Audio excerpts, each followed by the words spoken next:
शाब्दिक संचार के आपने लगभग सभी प्रकार पढ़ ही लिए हैं। अब आपको पढ़ना है अशाब्दिक या गैर शाब्दिक संचार। तो जो आपका अशाब्दिक या गैर शाब्दिक संचार है,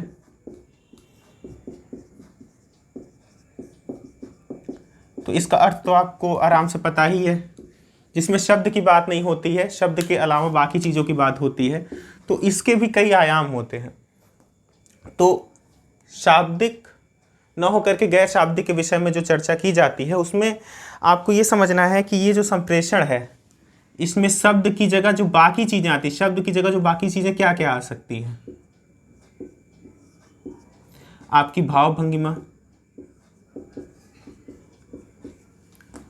आपकी टोन, आपका लहजा, आपके हाव भाव, आपके अंगों की प्रतिक्रिया, ध्वनि और समता विषमता। शब्द के अलावा इतनी चीज़ें भी संचार को प्रभावित करती रहती हैं, और इन्हीं का किसी न किसी रूप में जो अध्ययन करेंगे वो हम गैर शाब्दिक के अंतर्गत करते हैं।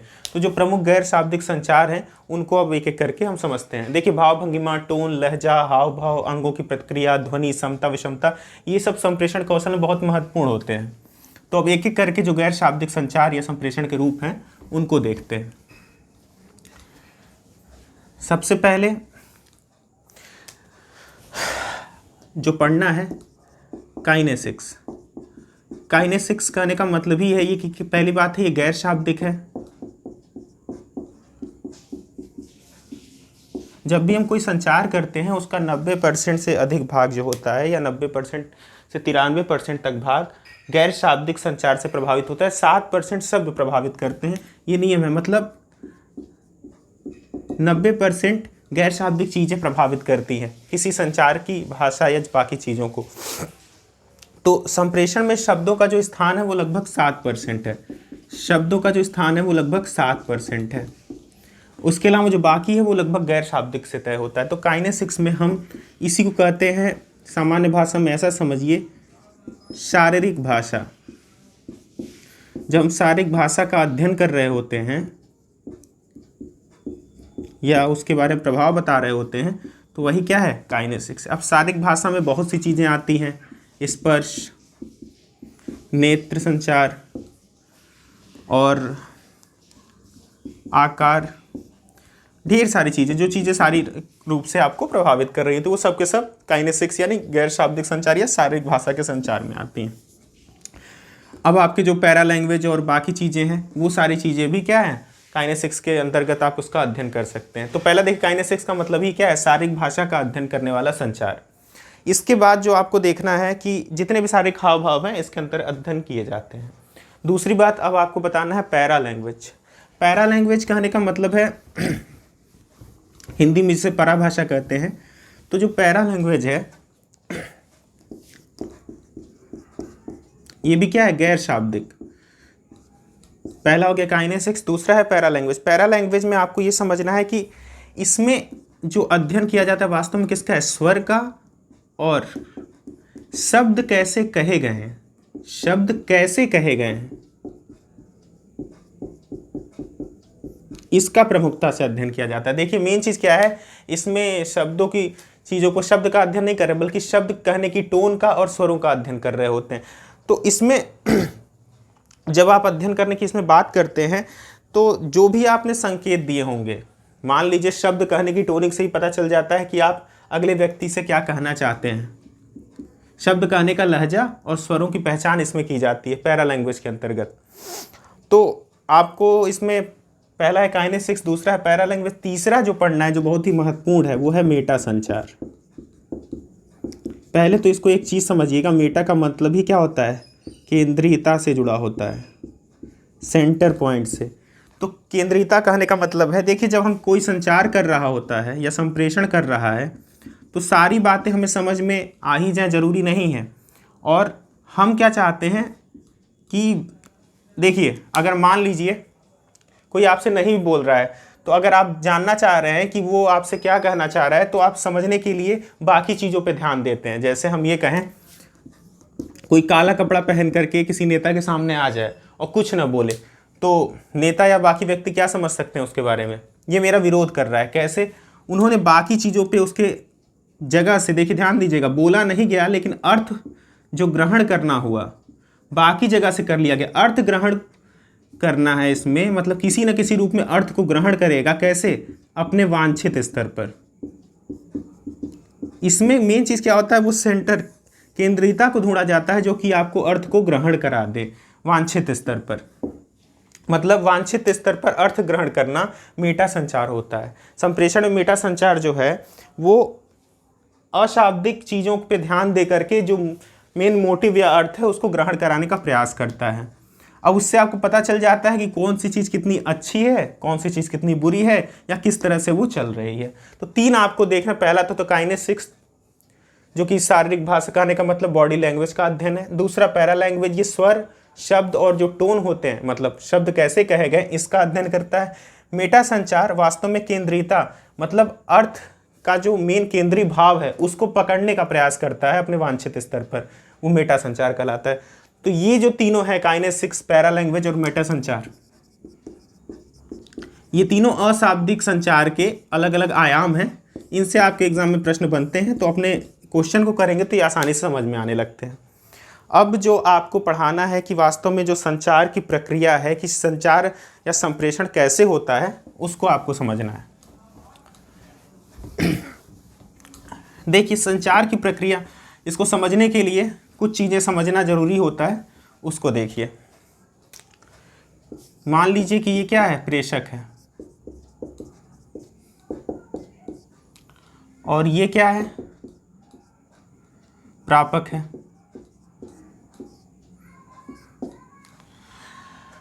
जो प्रेषक और प्रापक हैं, पहली बात तो ये समझिए कि प्रेषक के पास ढेर सारी इंफॉर्मेशन दुनिया से आ रही होगी, आती भी है, आ भी रही है। अब ये चाहता है कि ये अगले को वो जानकारियां दे। तो एक चीज़ समझिए कि जितनी जानकारी मेरे पास है, क्या हम सारी की सारी जानकारियां उठा करके दे देंगे? बिल्कुल नहीं देंगे। हमने तो कई स्रोत से कई जानकारियां प्राप्त की होंगी, उसमें से जो सबसे अच्छी रोचक लगेगी वही अपने मित्र को देंगे। मान लीजिए 2 मित्रों को बात करनी है मिलके, तो जानकारियां तो मेरे पास बहुत ढेर सारी होंगी उसी संबंध में, लेकिन मैं वही जानकारी दूंगा जो सबसे रोचक होगी।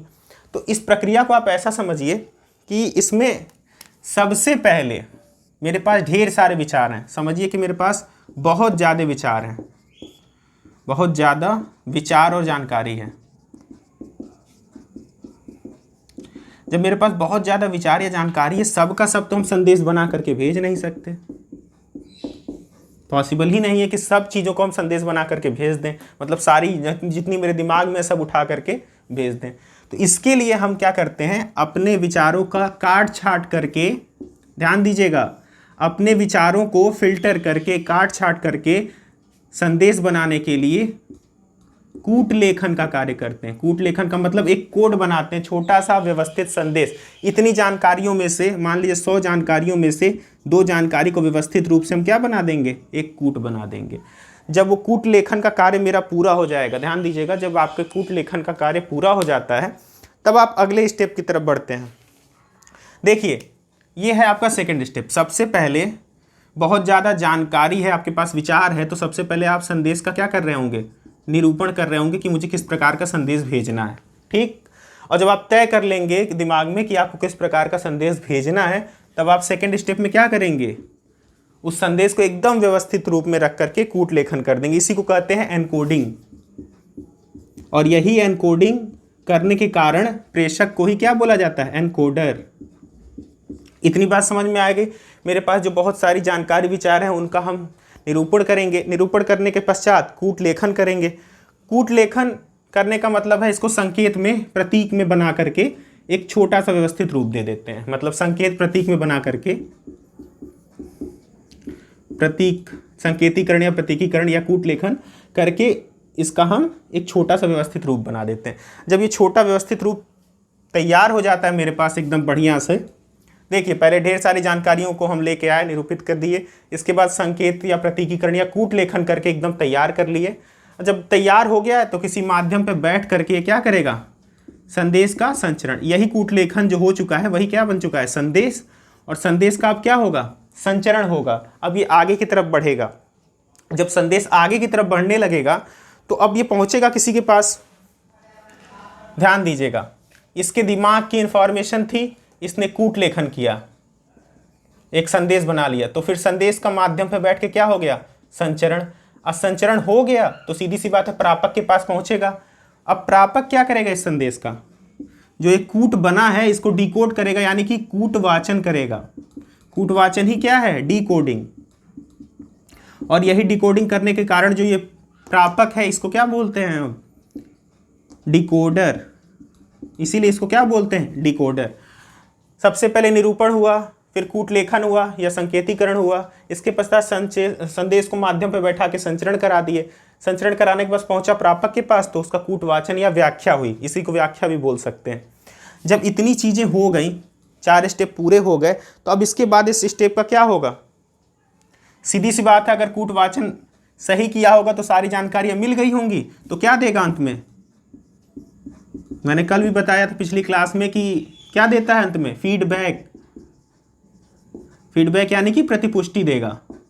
और प्रतिपुष्टि अगर सही देगा इसको तो मूल्यांकन सही होगा, प्रतिपुष्टि गलत देगा तो फिर से समझाने लगेगा। कहने का मतलब है आपको इस 4 चीज़ों पे ध्यान देना है। वो 4 चीज़ें क्या हैं, अब लाइन से देख लीजिए फिर से।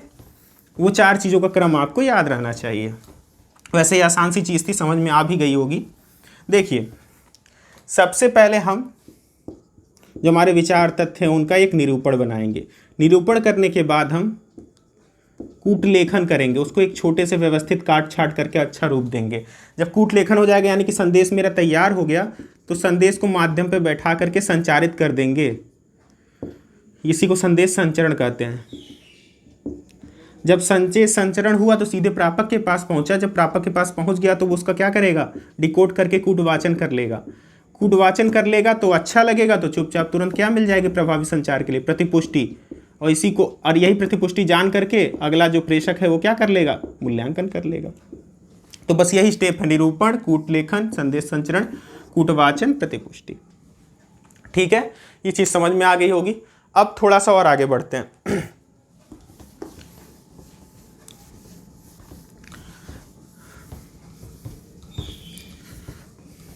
अब जो हमें पढ़ना है वो टॉपिक बहुत अच्छा है, आप दोनों को मिला के ही पढ़ लीजिए। सबसे अच्छी बात है जो शोर है, संचार में शोर वो सारी चीज़ें हैं। ध्यान दीजिएगा, शोर का मतलब केवल आवाज़ या अनवांछित आवाज़ ही नहीं है जो आपको बार बार आ रही हो और दिक्कत हो रही हो। संचार में शोर वो सारी चीज़ें हैं जो संदेश को, संचार को कहीं भी, कभी भी, दोनों बात समझिए, कहीं भी कभी भी विकृत कर दें। ध्यान दीजिएगा, संचार में शोर वो सारी चीजें हैं जो संदेश या संचार को कहीं भी कभी भी विकृत कर दें। मतलब कहीं भी संचार खराब होगा तो हम उसे शोर बोल सकते हैं। आप इसको ज्यादा आसान भाषा में बाधा बोलिए, सबसे अच्छा है। लेकिन अगर कभी पूछ रहा है कि संचार का शोर, शोर का मतलब केवल आवाज मत समझिएगा, भौतिक शोर मत समझिएगा। अब इसके आपको प्रकार पढ़ने हैं, अब उस पर ध्यान देते हैं कि क्या क्या प्रकार आपको पढ़ने हैं। देखिए, शोर मुख्यतः 4 भागों में बांट सकते हैं, बाधाएं और भी भागों में बांट सकते हैं, सबको देख लीजिए। सबसे पहला तो शरीर क्रियात्मक शोर,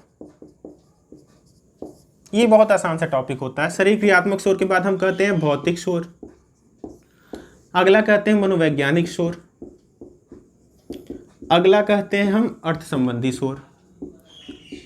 अब ये चारों चीजें बहुत आसानी से समझ में आएंगी। देखिए, शरीर क्रियात्मक शोर में वो सारी दिक्कतें हैं यानी बाधाएं हैं जो शरीर में होती हैं, यानी कि जितने भी प्रकार के आपके शारीरिक रोग हैं, शारीरिक विकृतियां हैं, ये सब इसमें आएंगी। मान लीजिए आप 5 दिन से कुछ खाए ना हो तो और आपको भाषण देने को कह दिया जाए तो ये संचार के लिए बाधक ही बनेगा। तो जितने प्रकार के रोग हैं, विकृतियां हैं, थकान वगैरह वगैरह, सारी चीजें किस शोर में आएंगी, शरीर क्रियात्मक शोर। जितनी भी बीमारियां हैं आपकी, ठीक, ये बात तो समझ में आ गई। जितने भी रोग, विकृतियां, बीमारियां, जो भी चीजें हैं ये किस में आ जाएंगी, शरीर क्रियात्मक शोर में।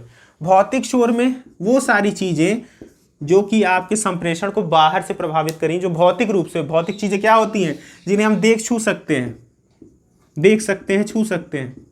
सबसे आसान होती है भौतिक चीज की परिभाषा क्या होती है, जिसे हम देख सकते हैं, छू सकते हैं, वो सारी चीजें भौतिक शोर है। जैसे मान लीजिए हम पढ़ने बैठे, संचार कर ही रहे हैं और तब तक लाइट चली जाए, ये भौतिक शोर है। मान लीजिए मैं पढ़ा रहा हूँ, उसके बाद बाहर से आवाज आ जाए, कोई चिल्ला दे, ये भौतिक शोर है। मैं ब्लैक बोर्ड पर लिख रहा हूँ, ब्लैक बोर्ड मिटा ही मत और मैं इसको मिटाता रह जाऊँ, आपको पढ़ा ना पाऊँ, ये भी भौतिक शोर है। आप जिस माध्यम से पढ़ा रहे हैं वो माध्यम भी फेल हो जाए। मतलब जितनी चीजें हैं बाहरी तत्व वाली, वो सब की सब किस में आएंगी, भौतिक शोर में आ जाएंगी। मनोवैज्ञानिक शोर, हाँ ये थोड़ा महत्वपूर्ण है। देखिए आपका पूर्वाग्रह, पूर्वाग्रह उसे कहते हैं कि आप कोई बात पहले से ही मान करके बैठ गए हो और चाहे कोई दूसरा कितना भी समझाए उस बात को नहीं बदल पा रहे हो, तो ये पूर्वाग्रह हो जाएगा। जैसे मान लीजिए आप किसी पार्टी विशेष के समर्थक हो और अगला उस पार्टी विशेष की बुराई कर रहा हो, चाहे जितना अच्छा वक्ता हो, तो आप उसे कहेंगे पागल है। तो पूर्वाग्रह, इसी को हम कह सकते हैं चयनात्मक धारणा। एक वर्ड होता है चयनात्मक धारणा, कि हम पहले से चयन करके बैठ सकें कि ये चीज़ अच्छी है या ये चीज़ बुरी है, चाहे अब कोई भी चीज़ कोई मुझे समझाए हम नहीं समझेंगे। ये भी एक प्रकार की बाधा है, क्योंकि प्रेषक का जो प्रापक का उद्देश्य है समझाने का, वो पूरा नहीं हो रहा है। जैसे मैं कह दूं कि आप नेट JRF क्वालिफाई कर सकते हैं, जैसे मैं प्रेषक हूं और यहाँ से बोलूं कि आप JRF क्वालिफाई कर सकते हैं, लेकिन आपके मन में बैठ गया है कि हम नहीं कर सकते हैं, तो ध्यान दीजिएगा ये आपकी चयनात्मक धारणा है या पूर्वाग्रह है। तो मैं चाहे यहाँ से चिल्लाता चिल्लाता कितना भी चिल्ला दूंगा, तो मेरा उद्देश्य सफल नहीं होगा कि मैं आपको समझा सकूं कि आप JRF कर सकते हैं। तो ये भी बाधा हो गई। तो पूर्वाग्रह हो गया, चयनात्मक धारणा हो गई, और भी बहुत सी चीज़ें जो मनोवैज्ञानिक क्षेत्र से होती हैं, जैसे बचाव की मुद्रा। अब ये बचाव की मुद्रा क्या है, डिफेंसिव हो जाना। कई बार आप लोग जब कोई चीज़ नहीं आती है या फिर जब कुछ नहीं समझ में आ रहा होता है या फिर एक तरह से कुछ भी चीज़ें होती, तो आप बचाव की मुद्रा में हो जाते हैं, डिफेंसिव फॉर्म में। तो ये भी एक प्रकार का क्या है, प्रतिपुष्टि नहीं देंगे आप, बहुत सी चीज़ों पे हाँ में हाँ मिलाने लगेंगे, बस बचाव की मुद्रा में आ जाते हैं, बस बचना चाहते हैं।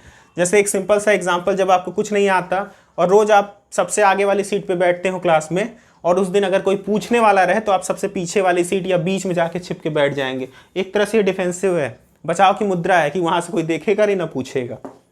तो इसमें पूर्वाग्रह, चयनात्मक धारणा, बचाव की मुद्रा और भी बहुत सी चीज़ें, जैसे आप इससे कह सकते हैं अनुभव क्षेत्र।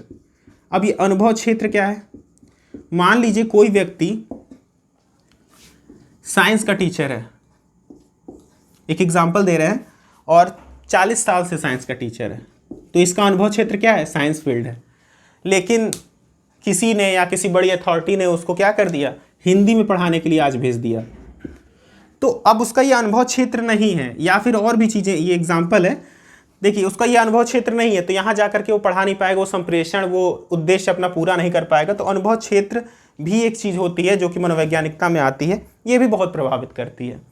इसके अलावा आपकी एक आत्म छवि या स्वभावना, ये भी बहुत प्रभावित करती है, बाधा बन सकती। कैसे, मेरी आत्म छवि है, जैसे मैंने अभी बताया ना चयनात्मक धारणा की तरह, इसी तरह आत्म छवि भी होती है। मेरा मानना है कि मैं नेट नहीं कर पाऊंगा, तो ये मेरी आत्म छवि, ये जब तक नहीं बदलेगी तब तक हमारा किसी प्रकार का संप्रेषण का कोई असर हम पे नहीं होगा। तो मनोवैज्ञानिक में ये सारी चीज़ें आती हैं, और आपकी जो भावनाएं हैं, आपके जो संवेग हैं, ये सब भी मनोवैज्ञानिक शोर के अंतर्गत रखे जा सकते हैं। अब जो अंतिम है आपका अर्थ संबंधी शोर। अर्थ कहने का मतलब क्या है, संप्रेषण में मैंने जो शब्द भेजे हैं या संकेत भेजे हैं उनका कुछ अर्थ होगा। अब वो अर्थ ही नहीं समझ पाना, जो संप्रेषण में मैंने शब्द भेजे हैं उनका अर्थ ही न समझ पाना, ये अर्थ संबंधी शोर है। इसके लिए एक बेसिक एग्जांपल देखिए, मैं यहाँ पे कुछ लिख रहा हूँ, आप उसे तुरंत पढ़ने की कोशिश करिए। जैसे मैं कुछ भी लिख रहा हूँ,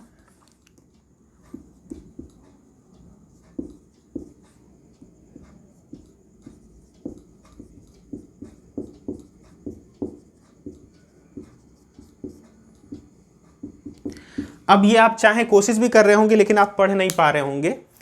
अब देखिए यहाँ पे अर्थ संबंधी शोर का मतलब ये हुआ कि जो मेरे ये संकेत हैं इससे आप अर्थ नहीं निकाल पा रहे हैं, इसका जो वांछित उद्देश्य आप नहीं समझ पा रहे हैं, ये भी एक प्रकार का क्या है, अर्थ संबंधी शोर। अब इसको कैसे करना है ये समझिए। अर्थ संबंधी शोर में हम बहुत सी चीज़ें ला सकते हैं, जैसे शब्दों का जाल बना दें। शब्द जाल कहने का मतलब ऐसे ऐसे शब्द यूज़ कर दें जिसका अर्थ ही न पता हो, और बहुत बड़े बड़े भ्रामक शब्दों का प्रयोग कर दें।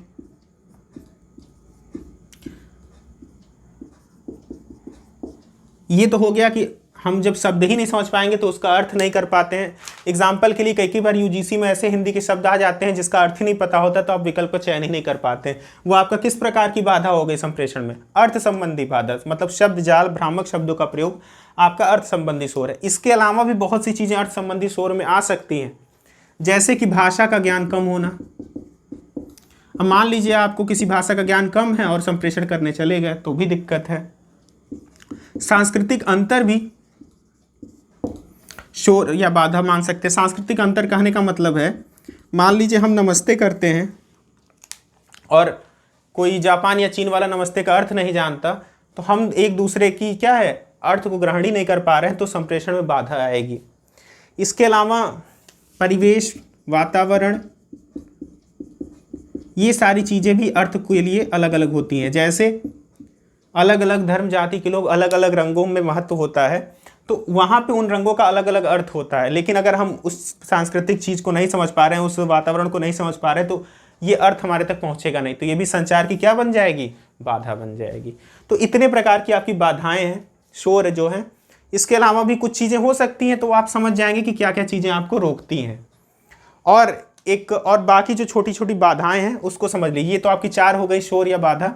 शरीर क्रियात्मक में जितने बीमारियां, रोग, विकृति, ये सब। भौतिक शोर में वो सारी चीज़ें जिससे हम बाहरी तत्व जो प्रभावित करें संचार को। मनोवैज्ञानिक में पूर्वाग्रह, चयनात्मक धारणा, बचाव की मुद्रा, अनुभव क्षेत्र, आत्म छवि, भावनाएं, संवेग। अर्थ संबंधी में वही बड़े बड़े शब्द, भ्रामक शब्द, ये सारी चीज़ें, अनर्गल शब्द, गलत शब्द, भाषा का ज्ञान कम होना, सांस्कृतिक अंतर, परिवेश, वातावरण, ये सब भी चीज़ें अर्थ संबंधी शोर से जुड़ी होती हैं।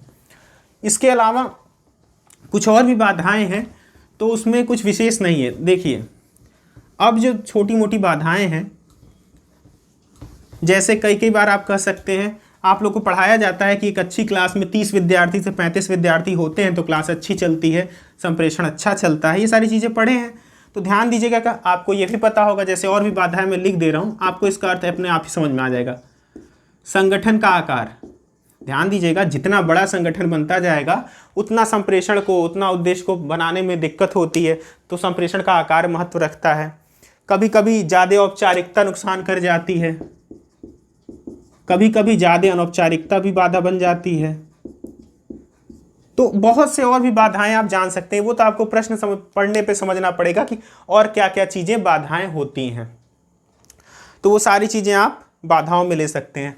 कभी कभी आप जानते होंगे, मैंने बताया था संचार के लिए एक चीज़ बहुत ज़रूरी है, एक ही संदर्भ में हो रहा हो संचार। तो ये तो अच्छी चीज़ है, एक ही संदर्भ, लेकिन जब संचार के कई संदर्भ होते जाते हैं तो ये भी क्या बन जाएगा? कई संदर्भ होंगे तो ये बाधा बन जाएगी। तो इस तरह की छोटी मोटी और भी बाधाएं होती हैं। अब इसके आगे आपका शोर बाधा हो गया, अशाब्दिक संप्रेषण हो गया। अब जो बाकी छोटी छोटी चीज़ें हैं वो भी समझ लीजिए।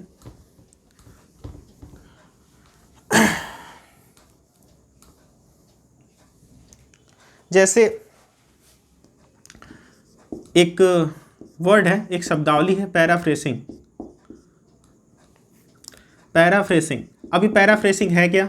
ये बहुत ही आसान है, समझिए। मान लीजिए कोई संप्रेषक है, उसने कुछ प्रेषक को समझाया।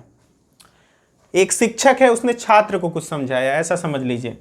एक प्रेषक ने एक प्रापक को, एक वक्ता ने एक श्रोता को, एक शिक्षक ने एक छात्र को कुछ समझाया। अब छात्र इसको समझ करके, जो चीज़ समझा है छात्र ने, उसको समझ करके खुद अपनी भाषा में उसकी व्याख्या करे। इस पूरी प्रक्रिया को हम पैराफ्रेसिंग कर सकते हैं। फिर से समझ लीजिए, जब एक शिक्षक एक छात्र को कुछ समझाता है, उसके बाद वही छात्र जो चीज़ समझाई गई है उसको अपने शब्दों में व्याख्यायित करता हो। अब देखिए, इस व्याख्यायित कर दे तो वही पैराफ्रेसिंग है। तो एक चीज़ समझिए, जब कोई टीचर किसी बच्चे को कुछ समझाया और छात्र ने उसे अपने शब्दों में व्याख्यायित कर दिया, यानी प्रतिपुष्टि दे दी, तो इससे दो चीज़ें होंगी। अगर वो वही चीज़ एकदम हूबहू बढ़िया ढंग से व्याख्यायित कर लिया, मतलब अच्छे ढंग से व्याख्यायित कर ले, तब एकदम संचार क्या है, सफल है। और मान लीजिए कि वो बच्चा या छात्र नहीं कर पा रहा व्याख्या ठीक ढंग से, तो संचार अभी सफल नहीं हुआ है, संचार का उद्देश्य पूरा नहीं हुआ है।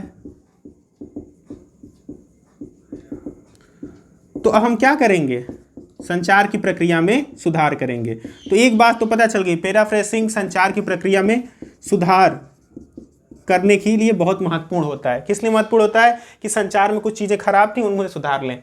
और दूसरी चीज, संचार का मूल्यांकन करने के लिए कि मेरा उद्देश्य कितने हद तक पूरा हुआ, इसके लिए आवश्यक होता है। और पैराफ्रेसिंग है क्या, फिर से एक बार बता दे रहे हैं, जब कोई प्रेषक किसी प्रापक को कुछ भेजता है तो प्रापक अगर उसी संदेश का अपने शब्दों में अच्छे ढंग से व्याख्या कर ले, मतलब उसकी व्याख्या कर ले, अच्छे ढंग से कर रहा है कि नहीं ये जरूरी नहीं। पहले जब कोई शिक्षक अपने छात्र को कुछ भेजे और छात्र उसको सुन करके अपने शब्दों में व्याख्यायित कर दे, तो ये पूरी प्रक्रिया क्या कहलाएगी, पैराफ्रेसिंग। अच्छे से व्याख्यायित कर लेगा तो सफल संचार, अच्छे से नहीं करेगा तो हम करवाएंगे सुधार। तो सुधार और मूल्यांकन की पैराफ्रेसिंग महत्वपूर्ण होता है। ठीक है, अब नेक्स्ट वर्ड, अब जो संचार की शब्दावलियां हैं वो समझाते जा रहे हैं छोटी छोटी। अब आपको एक वर्ड है एंट्रोपी। एंट्रोपी जो होता है ये संचार के व्यवधान से संबंधित है। पहली बात तो ये समझ लीजिए, संचार के व्यवधान से संबंधित है। एक तरह से ये मापक है कि व्यवधान कितना हुआ कितना नहीं हुआ। तो एक तरह से अगर पूछेगा एंट्रोपी क्या है, तो ये व्यवधान है एक प्रकार का, एक तरह से व्यवधान का मापक है या व्यवधान से संबंधित है एंट्रोपी। अब अगला वर्ड, अगला एक वर्ड है लघु परिपथीकरण। देखिए, संचार में एक चीज होती है लघु परिपथीकरण। अब ये क्या है, लघु परिपथीकरण का लघु का मतलब छोटा, परिपथ का मतलब सर्किट। ध्यान दीजिएगा, संचार की सर्किट जितनी छोटी होगी, यानी कि संचार का रास्ता जितना छोटा होगा, संचार उतना प्रभावी बनेगा। इस बात को हमेशा समझिएगा। देखिए ये तो बहुत आसान है, दो व्यक्ति के बीच में कोई नहीं होगा, बड़े अच्छे से बात कर सकेंगे। बहुत ढेर सारे चैनल माध्यम आते जाएंगे तो बात करने में थोड़ी दिक्कत होगी, संचार अपना निष्पादन नहीं अच्छे से कर पाएगा। ये बात तो समझ में आ गई। तो सर्किट जितना छोटा होगा संचार उतना अच्छा होगा। तो ये होता क्या है, इसको भी समझ लीजिए। देखिए, जितना बड़ा सर्किट उतना बुरा प्रभाव, जितना छोटा सर्किट उतना कम बुरा प्रभाव। मतलब सर्किट जितना बढ़ाएंगे संचार पे बुरा प्रभाव उतना बढ़ सकता है, सर्किट जितना छोटा करेंगे संचार पे बुरा प्रभाव उतना कम होगा। तो संचार निष्पादन में बुरे प्रभाव को कम करने की प्रक्रिया क्या कहलाती है, लघु परिपथीकरण। संचार निष्पादन में बुरे प्रभाव को कम करने की प्रक्रिया क्या कहलाती है, लघु परिपथीकरण। अब एक और अगला वर्ड समझ लेते हैं।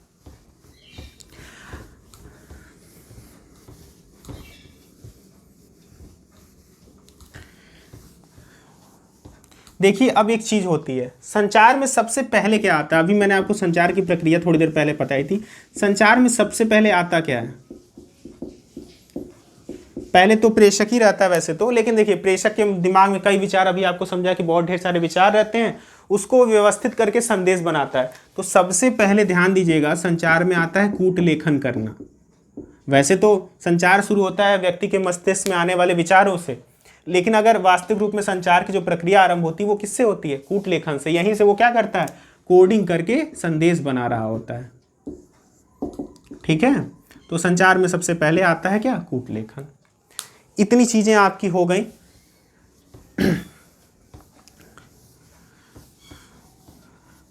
वैसे तो वो आपको मॉडल याद ही होगा, SMCR। कहने का मतलब है पहले सेंडर यानी कि प्रेषक, फिर मैसेज यानी कि संदेश, फिर चैनल यानी कि माध्यम, फिर रिसीवर यानी कि प्रापक, और इसके बाद जो इसको वृत्तीय बनाएगा वो है प्रतिपुष्टि यानी कि फीडबैक। तो ये 5 चीजें एकदम क्लियर हैं। SMCR मॉडल कहा जाता है, जिसमें सेंडर, मैसेज, चैनल, रिसीवर और अंत में मिलने वाली चीज फीडबैक, जो संचार को वृत्तीय, प्रभावी और सफल बनाती है।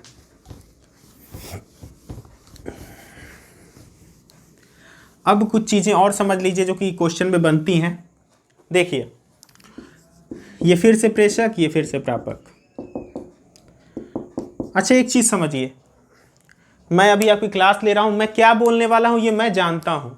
इस बात को आप पहले समझिए कि मैं क्या बोलने वाला हूँ, यानी कि ये मैं और ये आप लोग हैं।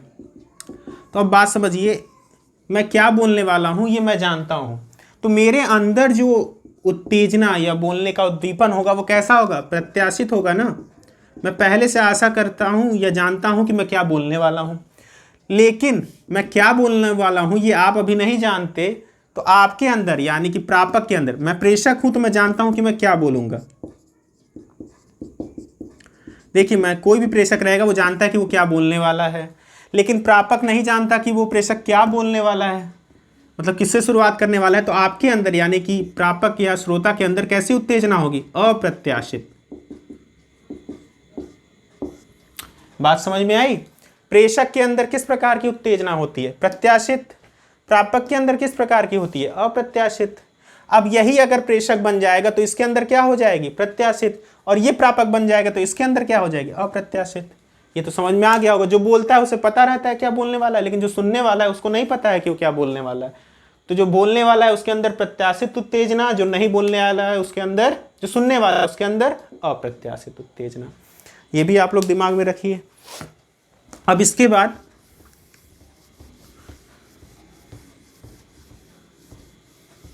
और एक और चीज समझिए, जो प्रेषक का गुण है और प्रापक का गुण है लगभग समान होता है। क्यों होता है?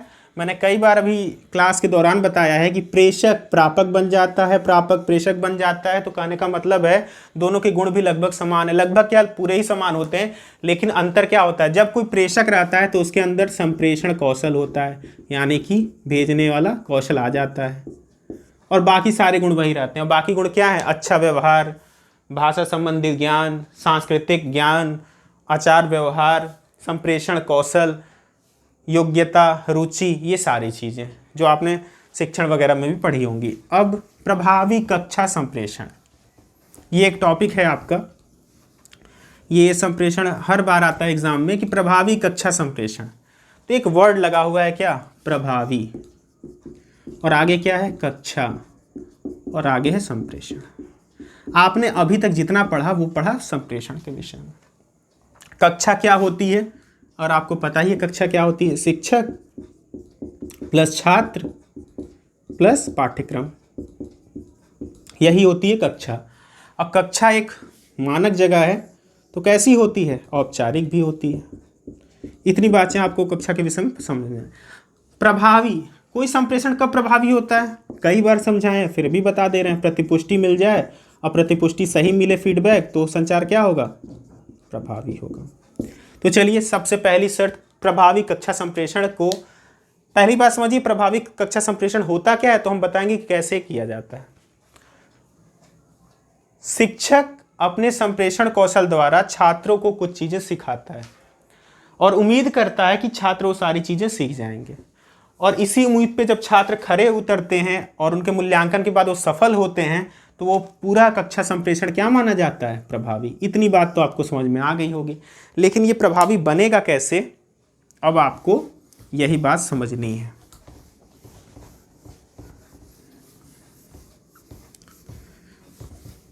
अब प्रभावी कक्षा संप्रेषण के लिए जो एलिमेंट बहुत जरूरी हैं वो समझ लीजिए,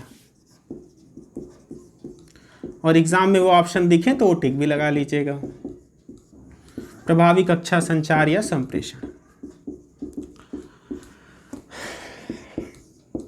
बहुत से हैं। देखिए, प्रभावी चीजें बनाने में बहुत सी चीजें होती हैं। तो सबसे पहले छात्रों को अभिप्रेरित करना, उनके अंदर रुचि जगाना, उनको अधिगम कार्यों में संलिप्त रखना। सबसे पहली बात तो ये समझ लीजिए। दूसरा, शिक्षक का संप्रेषण कौशल, बड़ा जरूरी एलिमेंट है इसमें। शिक्षक का संप्रेषण कौशल ये बहुत जरूरी चीज़ है, क्योंकि आप बहुत ही ज़्यादा ज्ञान रखने वाले व्यक्ति हैं लेकिन पढ़ा ढंग से नहीं पा रहे हैं, तो आपका ज्ञान छात्रों तक गया नहीं और प्रभावी कक्षा संप्रेषण तो कभी होगा ही नहीं। ठीक है, इसके बाद जब देखिए पहला अभिप्रेरित करना, रुचि जगाना, अधिगम कार्यों में संलिप्त रखना, इतनी चीजें करने के बाद शिक्षक का संप्रेषण कौशल महत्वपूर्ण होता है। अब प्रभावी बनाने के लिए और भी चीजें हैं। शिक्षक को सुस्थापित भंगिमा का अंगीकार करना चाहिए। शिक्षक की, ध्यान दीजिएगा, शिक्षक की सुस्थापित भंगिमा, कहने का मेरा मतलब यह है कि शिक्षक एक अलग प्रकार का जीव है जिसके अंदर एक क्वालिटी होती है, गंभीरता होती है, वो सभी शिक्षकों को अपनानी चाहिए। शिक्षक के कार्य व्यवहार का अनुसरण करना चाहिए। सभी शिक्षकों को एक सुस्थापित भंगिमा, एक फिक्स पोस्चर होता है, उसका एक्सेप्ट कर लेना चाहिए। अगली बात, प्रभावी कक्षा शिक्षण के लिए शिक्षक का टोन, लहजा, ये सारी चीज़ें बहुत इंपॉर्टेंट होती हैं। मान लीजिए अगर आपसे कोई क्वेश्चन पूछ दे कि एक कक्षा में बच्चे बहुत शोर कर रहे हैं, तो शिक्षक को क्या करना चाहिए? सबसे अच्छा है बच्चों को शांत कराने के लिए चुप हो जाना चाहिए। क्यों?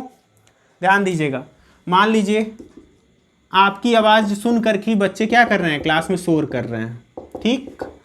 अब उस क्योंकि उनको लग रहा है कि टीचर अपने में पढ़ा रहा है, उसे नहीं पता चल रहा है, लेकिन जैसे आप शांत हो जाएंगे ये आवाज़ इन तक नहीं पहुंचेगी, उन्हें लगेगा कुछ गड़बड़ है, टीचर लग रहा है जान गए, तुरंत शांत हो जाते हैं। तो शिक्षक का टोन, लहजा, कहने का मतलब है बच्चों का जब ध्यान एकाग्रचित रखना हो, बच्चों का या छात्रों का ध्यान, बच्चों को एकाग्र रखने के लिए टीचर को क्या करना चाहिए? अपने स्वर में उतार चढ़ाव का प्रयोग करना चाहिए।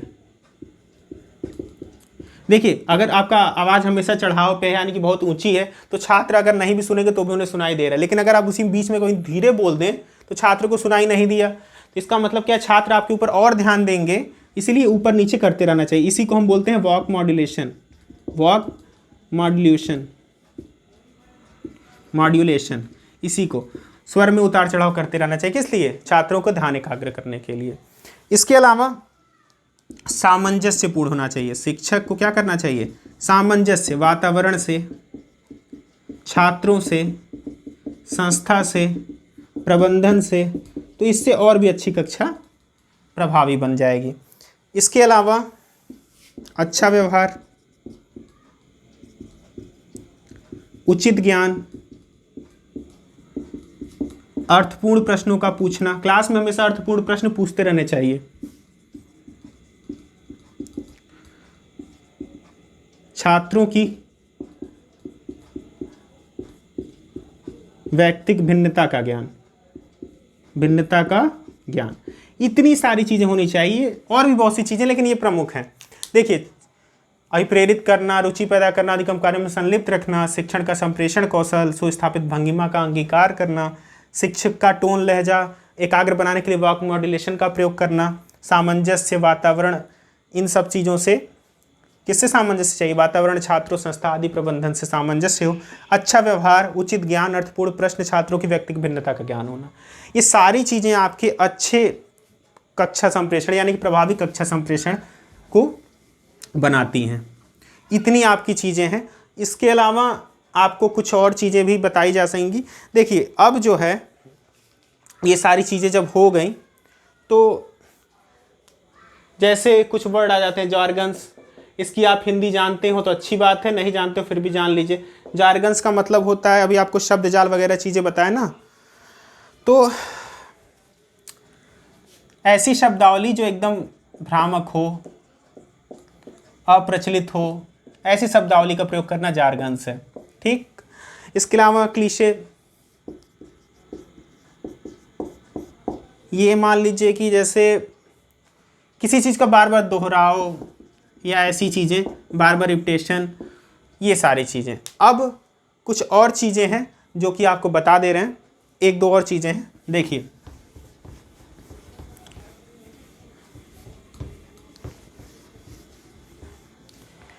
एक वर्ड आता है आपका संचार में, सुगम पूर्वाभ्यास, इसी को बोलते हैं आइस ब्रेकर, आइस ब्रेकिंग, ठीक। अब ये होता क्या है?